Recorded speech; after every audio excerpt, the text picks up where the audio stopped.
नमस्कार दोस्तों, आज हम एनसीईआरटी क्लास 10th की इकोनॉमिक्स का लास्ट चैप्टर है अध्याय 5 उपभोक्ता अधिकार। तो चलो दोस्तों शुरू करते हैं। उपरोक्त संग्रह उपभोक्ता विवाद निवारण आयोग के निर्णयों के कुछ समाचारों के नमूने हैं। इन मामलों में लोग इन संगठनों में क्यों गए, ये निर्णय इसलिए दिए गए क्योंकि कुछ लोग न्याय पाने के लिए दृढ़ संघर्षरत है। किस तरह वे न्याय को पाने के लिए तरसते रहे। इससे भी अधिक महत्वपूर्ण यह है कि जब उन्हें लगा कि उनके साथ गलत हुआ है तो विक्रेताओं से यथोचित व्यवहार प्राप्त करने के लिए वे अपने उपभोक्ता अधिकार का प्रयोग कैसे कर सकते हैं।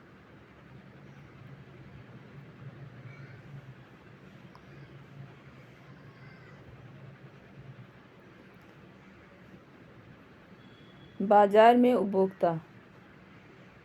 बाजार में हमारी भागीदारी उत्पादक और उपभोक्ता दोनों रूपों में होती है।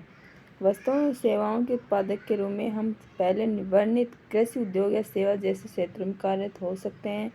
उपभोक्ताओं की भागीदारी बाजार में तब होती है जब वे अपनी आवश्यकता अनुसार वस्तुएं और सेवाओं को खरीदते हैं। उपभोक्ता के रूप में लोगों द्वारा उपभोग किए गए जाने वाली अंतिम वस्तुएं होती हैं। पिछले अध्याय में हमने विकास को बढ़ावा देने के लिए जरूरी नियमों, नियंत्रणों या इसके लिए उठाए गए कदमों की आवश्यकता का वर्णन किया है। इनका महत्व असंगठित क्षेत्र के मजदूरों की सुरक्षा के लिए उसी तरह हो सकता है जिस तरह साहूकार द्वारा लगाए जाने वाले उच्च ब्याज दर से लोगों को बचाने के लिए नियमों और नियंत्रणों की जरूरत होती है। इसी प्रकार से पर्यावरण की सुरक्षा के लिए नियमों एवं विनियमों की आवश्यकता है। उदाहरण के लिए अनौपचारिक क्षेत्रों के साहूकार, जिनके बारे में आप पहले के अध्याय 3 में पढ़ चुके हैं, कर्जदार पर बंधन डालने के लिए तरह तरह के दाव पेंच अपनाते हैं। सामयिक ऋण के कारण वे उत्पादक को उत्पाद ऋण दर पर बेचने के लिए मजबूर कर सकते हैं। वे स्वप्ना जैसी महिला को ऋण चुकाने के लिए अपनी जमीन बेचने को विवश कर सकते हैं। इसी प्रकार असंगठित क्षेत्र में काम करने वाले बहुत से लोगों को निम्न वेतन पर कार्य करना पड़ता है और उन परिस्थितियों को झेलना पड़ता है जो न्यायोचित नहीं होती है और प्रायः उनके स्वास्थ्य के लिए हानिकारक भी होती है। ऐसे शोषण को रोकने के लिए और उनकी सुरक्षा हेतु हमने नियमों एवं विनियमों की बात की है। ऐसी कई संस्थाएं हैं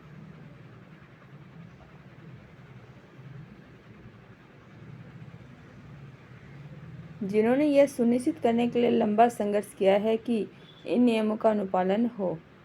बाजार में भी उपभोक्ताओं की सुरक्षा के लिए नियम एवं विनियमों की आवश्यकता होती है क्योंकि अकेला उपभोक्ता प्राय स्वयं को कमजोर स्थिति में पाता है। खरीदी गई वस्तु या सेवा के बारे में जब भी कोई शिकायत होती है तो विक्रेता सारा उत्तरदायित्व क्रेता पर डालने का प्रयास करता है। सामान्यतः उनकी प्रतिक्रिया होती है, आपने जो खरीदा अगर वह पसंद नहीं है तो कहीं और जाइए। मानव बिक्री हो जाने के बाद विक्रेता की कोई जिम्मेदारी नहीं रह जाती। उपभोक्ता आंदोलन, जिसके बारे में हम आगे बात करेंगे, इस स्थिति को बदलने का एक प्रयास है। बाजार में शोषण कई रूपों में होता है। उदाहरणार्थ, कभी कभी व्यापारी अनुचित व्यापार करने लग जाते हैं, जैसे दुकानदार उचित वजन से कम वजन तोलते हैं या व्यापारी उन शुल्कों को जोड़ देते हैं जिनका वर्णन पहले न किया गया हो, या मिलावटी दोषपूर्ण वस्तुएं बेची जाती है। जब उत्पादक थोड़े और शक्तिशाली होते हैं और उपभोक्ता कम मात्रा में खरीदारी करते हैं और बिखरे हुए होते हैं तो बाजार उचित तरीके से कार्य नहीं करता है। विशेष रूप से यह स्थिति तब होती है जब इन वस्तुओं का उत्पादन बड़ी कंपनियां कर रही हों। अधिक पूंजी वाली शक्तिशाली समृद्ध कंपनियां विभिन्न प्रकार से चालाकीपूर्वक बाजार को प्रभावित कर सकती हैं। उपभोक्ताओं को आकर्षित करने के लिए वे समय समय पर मीडिया और अन्य स्रोतों से गलत सूचना देते हैं। उदाहरण के लिए, एक कंपनी ने यह दावा करते हुए कि माता के दूध से हमारा उत्पाद बेहतर है, सर्वाधिक वैज्ञानिक उत्पाद के रूप में शिशुओं के लिए दूध का पाउडर पूरे विश्व में कई वर्षों तक बेचा। कई वर्षों के लगातार संघर्ष के बाद कंपनी को यह स्वीकार करना पड़ा कि वह झूठे दावे करती आ रही थी। इसी तरह सिगरेट उत्पादक कंपनियों से यह बात मनवाने के लिए कि उनका उत्पाद कैंसर का कारण हो सकता है, न्यायालय में लंबी लड़ाई लड़नी पड़ी। अतः उपभोक्ताओं की सुरक्षा सुनिश्चित करने के लिए नियमों और विनियमों की आवश्यकता है। सभी जानते हैं कि तंबाकू लोगों की जान लेता है, पर कौन कहे कि तंबाकू कंपनियों को तंबाकू बेचने की छूट नहीं देनी चाहिए। यही पूंजीवाद है। अब आता है उपभोक्ता आंदोलन। उपभोक्ता आंदोलन का प्रारंभ उपभोक्ताओं के असंतोष के कारण हुआ, क्योंकि अब विक्रेता कई अनुचित व्यावसायिक व्यवहारों में शामिल होते थे। बाजार में उपभोक्ता को शोषण से बचाने के लिए कोई कानूनी व्यवस्था उपलब्ध नहीं थी। लंबे समय तक जब एक उपभोक्ता एक विशेष ब्रांड उत्पाद या दुकान से संतुष्ट नहीं होता था, तो सामान्यतः वह उसी ब्रांड उत्पाद को खरीदना बंद कर देता था या उस दुकान से खरीदारी करना बंद कर देता था। यह मान लिया जाता था कि यह उपभोक्ता की जिम्मेदारी है कि एक वस्तु या सेवा को खरीदते वक्त वह सावधानी बरते। संस्थाओं को लोगों से जागरूकता लाने में भारत और पूरे विश्व में कष्ट लग गए। इसने वस्तुओं और सेवाओं की गुणवत्ता सुनिश्चित करने की जिम्मेदारी विक्रेताओं पर भी डाल दिया। भारत में सामाजिक बल के रूप में उपभोक्ता आंदोलन का जन्म अनैतिक और अनुचित व्यवसाय कार्यों से उपभोक्ताओं के हितों की रक्षा करने और प्रोत्साहित करने की आवश्यकता के साथ हुआ। अत्यधिक खाद्य कमी, जमाखोरी, कालाबाजारी, खाद्य पदार्थों एवं खाद्य तेल में मिलावट की वजह से 1960 के दशक में व्यवस्थित रूप में उपभोक्ता आंदोलन का उदय हुआ। 1970 के दशक तक उपभोक्ता संस्थाएं वृहत स्तर पर उपभोक्ता अधिकार से संबंधित आलेखों के लेखन और प्रदर्शनी का आयोजन का कार्य करने लगी। उन्होंने सड़क या आखिरी परिवहन में अत्यधिक भीड़-भाड़ और राशन दुकानों में होने वाले अनुचित कार्यों पर नजर रखने के लिए उपभोक्ता दल बनाया। हाल में भारत में उपभोक्ता दलों की संख्या में भारी वृद्धि हुई है।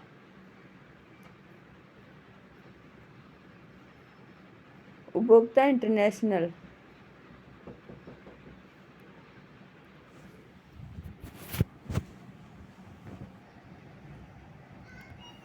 1985 में संयुक्त राष्ट्र ने उपभोक्ता सुरक्षा के लिए संयुक्त राष्ट्र के दिशा निर्देशों को अपनाया। यह उपभोक्ताओं की सुरक्षा के लिए उपयुक्त तरीके अपनाते हुए राष्ट्रों के लिए और ऐसा करने के लिए अपनी सरकारों को मजबूर करने हेतु उपभोक्ता की वकालत करने वाले समूह के लिए एक हथियार था। अंतर्राष्ट्रीय स्तर पर यह उपभोक्ता आंदोलन का आधार बना। आज उपभोक्ता इंटरनेशनल 100 से भी अधिक देशों के 200 संस्थाओं का एक संरक्षक संस्था बन गया है।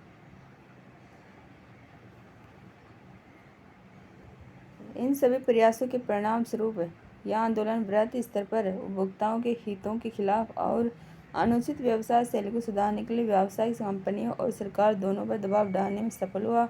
1986 में भारत सरकार द्वारा एक बड़ा कदम उठाया गया।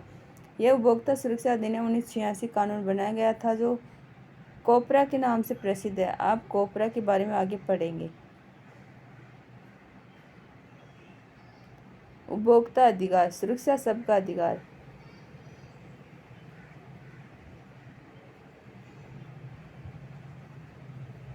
रेजी का कष्ट। क्या है रेजी का कष्ट?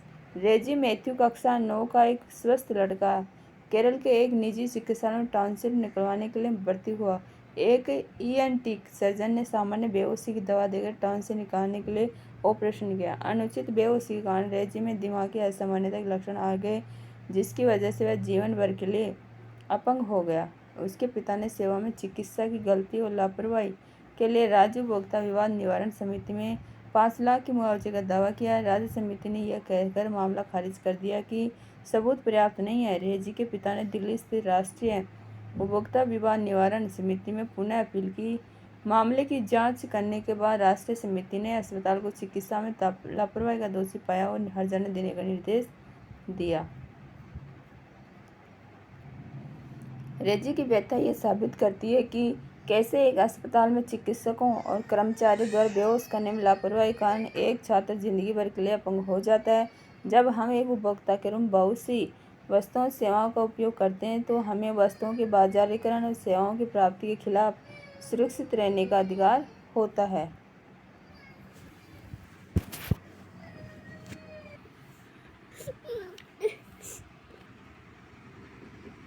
क्योंकि ये जीवन और संपत्ति के लिए खतरनाक होते हैं, उत्पादकों के लिए आवश्यक है कि वे सुरक्षा नियमों और विनियमों का पालन करें। ऐसी बहुत सी वस्तुएं सेवाएं हैं जिन्हें हम खरीदते हैं तो सुरक्षा की दृष्टि से खास सावधानी की जरूरत होती है। उदाहरण के लिए प्रेशर कुकर में एक सेफ्टी वाल्व होता है, जो यदि खराब हो तो भयंकर दुर्घटना का कारण हो सकता है।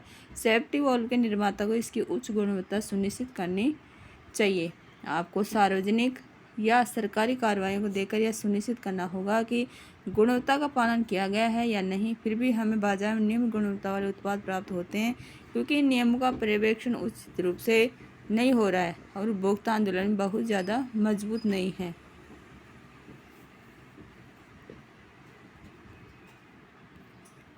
वस्तुओं सेवाओं के बारे में जानकारी। जब आप कोई वस्तु खरीदेंगे तो उसके पैकेट पर कुछ खास जानकारियाँ पाएंगे। ये जानकारियाँ उस वस्तु के अवयवों, मूल्य, बैच संख्या, निर्माण की तारीख, खराब होने की अंतिम तिथि और वस्तु बनाने वाले के पते के बारे में होती है। जब हम कोई दवा खरीदते हैं तो उस दवा के उचित प्रयोग के बारे में निर्देश और उस दवा के प्रयोग के अन्य प्रभावों, खतरों से संबंधित जानकारी प्राप्त कर सकते हैं। जब आप वस्त्र खरीदेंगे तो धुलाई संबंधी निर्देश प्राप्त करेंगे। आखिर ऐसे नियम क्यों बनाए गए हैं कि वस्तु बनाने वालों को ये जानकारियाँ देनी पड़ती हैं? यह इसलिए कि उपभोक्ता जिन वस्तुओं और सेवाओं को खरीदता है उसके बारे में उसे सूचना पाने का अधिकार है। तब उपभोक्ता वस्तु की किसी भी प्रकार की खराबी होने पर शिकायत कर सकता है, मुआवजे पाने और वस्तु बदलने की मांग कर सकता है। उदाहरण के लिए, यदि हम एक उत्पाद खरीदते हैं तो और उसके खराब होने की अंतिम तिथि के पहले ही वह खराब हो जाता है तो हम उसे बदलने के बारे में कह सकते हैं। यदि वस्तु खराब होने की अंतिम समय सीमा उस पर कार्तिक तेरी ऐसी पिटाई करूंगी ना मैं।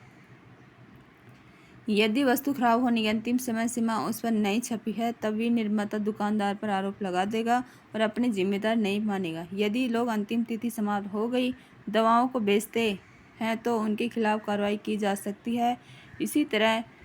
इसी तरह से यदि कोई व्यक्ति मुद्रित मूल्य से अधिक मूल्य पर वस्तु बेचता है तो कोई भी उसका विरोध और शिकायत कर सकता है। यह अधिकतम खुदरा मूल्य MRP के द्वारा इंगित किया हुआ होता है। वस्तुतः उपभोक्ता विक्रेता से अधिकतम खुदरा मूल्य MRP से कम दाम पर वस्तु देने के लिए मोल भाव कर सकते हैं।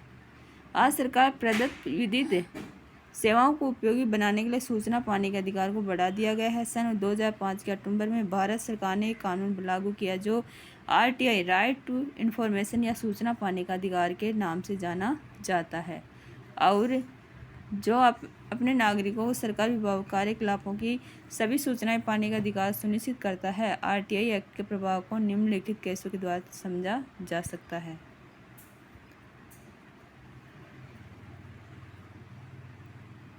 इंतज़ार, देखते हैं क्या है। अमृता नाम के एक इंजीनियरिंग स्नातक ने नौकरी पाने के लिए अपने सभी प्रमाण पत्रों को जमा करने तथा इंटरव्यू देने के बाद भी एक सरकारी विभाग में कोई रिजल्ट नहीं प्राप्त किया। कर्मचारियों ने भी उनके प्रश्नों का उत्तर देने से इनकार कर दिया। तब उसने एक्ट का प्रयोग करते हुए एक प्रार्थना पत्र दिया और यह कहा कि एक उचित समय तक परिणाम की जानकारी पाना उसका अधिकार था, जिससे कि वह अपने भविष्य की योजना बना सके। उसको न केवल रिजल्ट की घोषणा में देरी के कारणों के बारे में सूचित किया गया बल्कि उसको नियुक्ति के लिए बुलाने का पत्र मिल गया क्योंकि उसने इंटरव्यू अच्छा दिया था।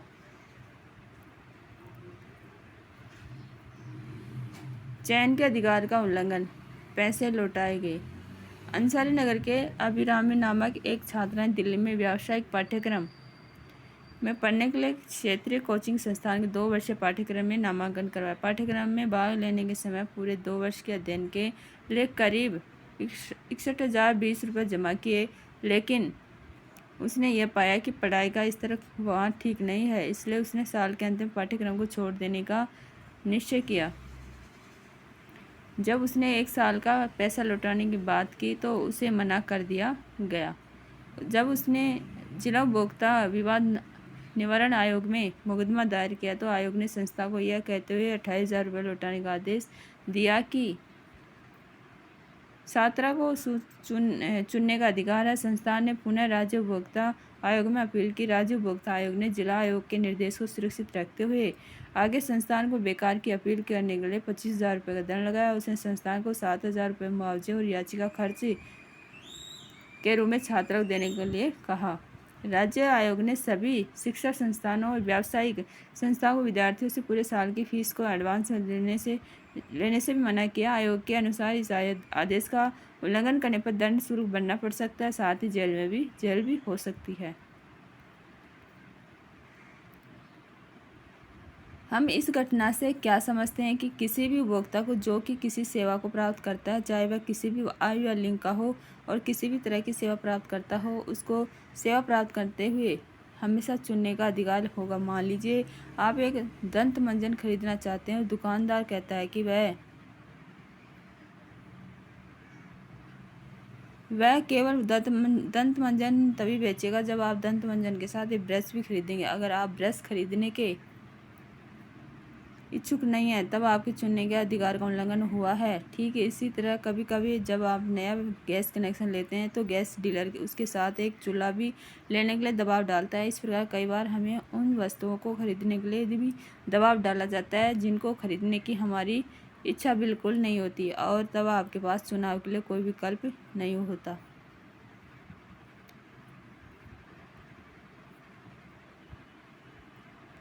इन उपभोक्ताओं को न्याय पाने के लिए कहाँ जाना चाहिए? रेजी मैथ्यू और अभिरामी के प्रकरणों को पुनः पढ़ें और जो पिछले अध्याय में दिया जा चुका है। यह कुछ उदाहरण हैं जिनमें उपभोक्ता के अधिकारों की अवहेलना की गई है। ऐसी घटनाएं अक्सर हमारे देश में घटित होती रहती हैं। इस स्थिति में इन उपभोक्ताओं को न्याय पाने के लिए कहाँ जाना चाहिए? उपभोक्ताओं को अनुचित सौदेबाजी और शोषण के विरुद्ध क्षतिपूर्ति निवारण का अधिकार है। यदि एक उपभोक्ता को कोई क्षति पहुंचाई जाती है तो क्षति की मात्रा के आधार पर उसे क्षतिपूर्ति पाने का अधिकार होता है। इस कार्य को पूरा करने के लिए एक आसान और प्रभावी जन प्रणाली बनाने की आवश्यकता है। उपयुक्त उपभोक्ता केंद्र के सम्मुख अपनी शिकायत दर्ज करा सकता है, स्वयं किसी वकील के साथ अथवा वकील की सेवा के बिना। आप ये जानने के लिए इच्छुक होंगे कि कैसे एक पीड़ित व्यक्ति अपनी क्षतिपूर्ति प्राप्त करता है। अब हम श्री प्रकाश के मामले को लेते हैं। उन्होंने अपनी बेटी की शादी के लिए अपने गांव एक मनी ऑर्डर भेजा। उनकी बेटी को जब इन पैसों की जरूरत थी तब पैसे नहीं प्राप्त हुए, यहाँ तक कि महीनों बाद भी ये नहीं पहुंचे। प्रकाश ने नई दिल्ली के एक जिला स्तर के उपभोक्ता विवाद निवारण आयोग में मुकदमा दर्ज किया। उन्होंने जो कदम उठाए वे सभी विस्तार से नीचे दिए जा रहे हैं। आजकल उपभोक्ता एक व्यक्ति के रूप में या एक समूह के रूप में, जिसे क्लास एक्शन सूट कहा जाता है, शारीरिक रूप में अथवा इंटरनेट के माध्यम से अपनी शिकायत दर्ज करवा सकते हैं और वीडियो कॉन्फ्रेंसिंग के द्वारा अपने मुकदमों की कार्रवाई करवा सकते हैं। फर्स्ट, अपनी बेटी के लिए प्रकाश मनी ऑर्डर भेजने पोस्ट ऑफिस जाता है। सेकेंड, प्रकाश को यह पता चलता है कि रुपये उसकी बेटी को नहीं मिले।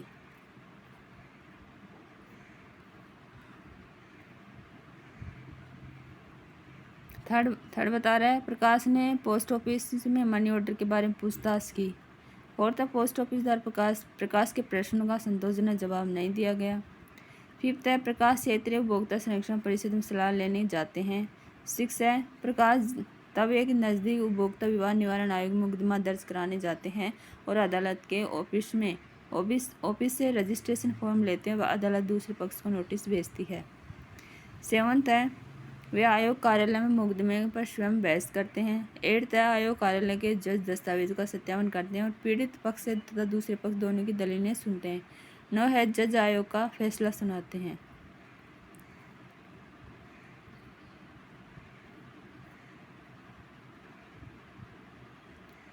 भारत में उपभोक्ता आंदोलन ने विभिन्न संगठनों के निर्माण में पहल की है, जिन्हें सामान्यतः उपभोक्ता अदालत या उपभोक्ता संरक्षण परिषद के नाम से जाना जाता है। ये उपभोक्ता आयोग विवाद निवारण का मार्गदर्शन करती हैं कि कैसे उपभोक्ता अदालत में मुकदमा दर्ज कराएं। बहुत से अवसरों पर ये आयोगों में व्यक्ति विशेष उपभोक्ता का प्रतिनिधित्व करते हैं। ये स्वयंसेवी संगठन जनता में जागरूकता पैदा करने के लिए सरकार से वित्तीय सहयोग भी प्राप्त करते हैं। यदि आप एक आवासीय कॉलोनी में रहते हैं तो आपने निवासी कल्याण संघ का नाम पत्र अवश्य देखा होगा। यदि उनके किसी सदस्य के साथ कोई अनुचित व्यावसायिक कार्रवाई होती है तो उनकी तरफ से संस्था मामले को देखती है। कोपरा के अंतर्गत उपभोक्ता विवादों के निपटारे के लिए जिला, राज्य और राष्ट्रीय स्तरों पर एक त्रिस्तरीय न्यायिक तंत्र स्थापित किया गया है। जिला स्तर का प्राधिकरण, जैसे उपभोक्ता आयोग विवाद निवारण केंद्र भी कहते हैं, 1 करोड़ तक के दावों से संबंधित मुकदमों पर विचार करता है। राज्य स्तरीय प्राधिकरण, जिसे राज्य आयोग कहते हैं, 1 करोड़ से 10 करोड़ तक, और राष्ट्रीय स्तर की प्राधिकरण, राष्ट्रीय आयोग, 10 करोड़ से ऊपर की दावेदारी से संबंधित मुकदमों को देखती है। यदि कोई मुकदमा जिला स्तर के आयोग में खारिज कर दिया जाता है तो उपभोक्ता राज्य स्तर के आयोग में और उसके बाद राष्ट्रीय स्तर के आयोग में भी अपील कर सकता है। इस प्रकार अधिनियम ने उपभोक्ता के रूप में उपभोक्ता न्यायालय में प्रतिनिधित्व का अधिकार देकर हमें समर्थ बनाया है। दोस्तों, आज यहीं तक पढ़ेंगे और इसको जल्दी कंप्लीट करेंगे, साथ ही क्वेश्चन आंसर भी देखेंगे। तो थैंक यू।